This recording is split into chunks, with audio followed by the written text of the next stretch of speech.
Alors moi c'est Théo Pucheux, j'ai 24 ans, je joue à la pelote et je suis vice-champion du monde à Balline en 2018 et médaille de bronze à Frontenis au dernier championnat du monde également.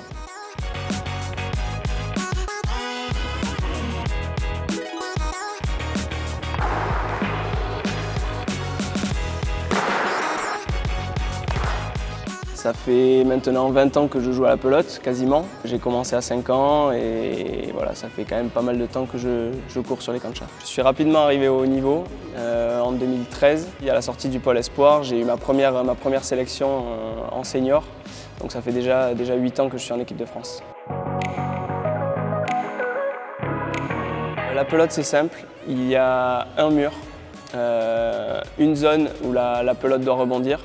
Voilà, donc envoyer la pelote au mur, toujours toucher le mur de face et la pelote doit rebondir dans l'aire de jeu qui est dessiné.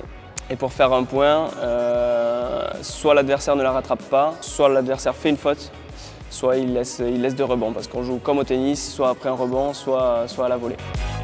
Ce qui est bien avec la pelote, c'est que c'est simple, on peut la pratiquer partout, contre les murs d'une maison, d'une école, d'un préau ou dans les aires de jeu adaptées. Et il nous suffit d'une balle, d'un instrument, parfois même de simplement la main pour pouvoir pratiquer la pelote.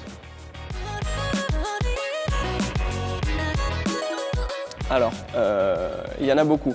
Je compare souvent la pelote à l'athlétisme. Avec les sauts, les courses, les lancers, la pelote c'est pareil. Il y a 3 aires de jeu, le mur à gauche, le trinquet et le fronton, dans lesquels on peut pratiquer plusieurs spécialités en passant par la main nue, donc jouer à la main uniquement, par des instruments en bois, en carbone, des raquettes de tennis également, jusqu'aux gants en osier appelés plus communément sous le nom de schistera.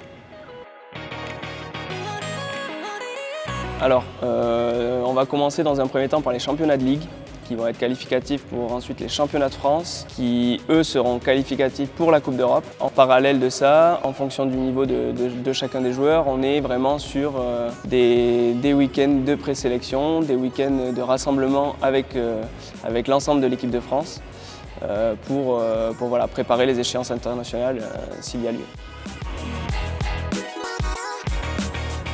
Alors pour moi, les prochaines échéances sont la Coupe du Monde d'ici un mois, à Valence en Espagne, que je jouerai à Balline. Et l'année prochaine, les championnats du monde, avec toutes les spécialités confondues, à Biarritz en 2022 pour moi.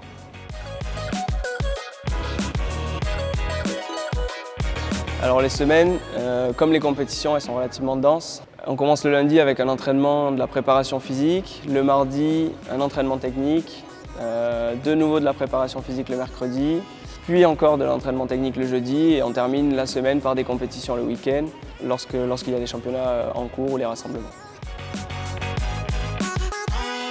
Alors oui, je travaille à côté, je n'ai pas la chance encore de pouvoir vivre de la pelote. Donc je travaille à côté, je suis professeur de PS, donc j'ai réussi à répartir mes horaires sur la semaine pour avoir le temps d'aller aux entraînements, mais ça demande quand même pas mal de sacrifices au niveau personnel, au niveau familial, pour pouvoir être à tous ces entraînements, travailler à côté, c'est vraiment, voilà, c'est une passion. Tout simplement que la pelote est un sport très accessible. Il est très simple de jouer à la pelote avec une simple balle, un simple mur. On peut vraiment s'amuser, ça permet de se dépenser, ça vous permet de bouger, de faire du sport, tout en pouvant s'amuser en famille, entre copains, dans n'importe quel endroit, c'est vraiment très accessible.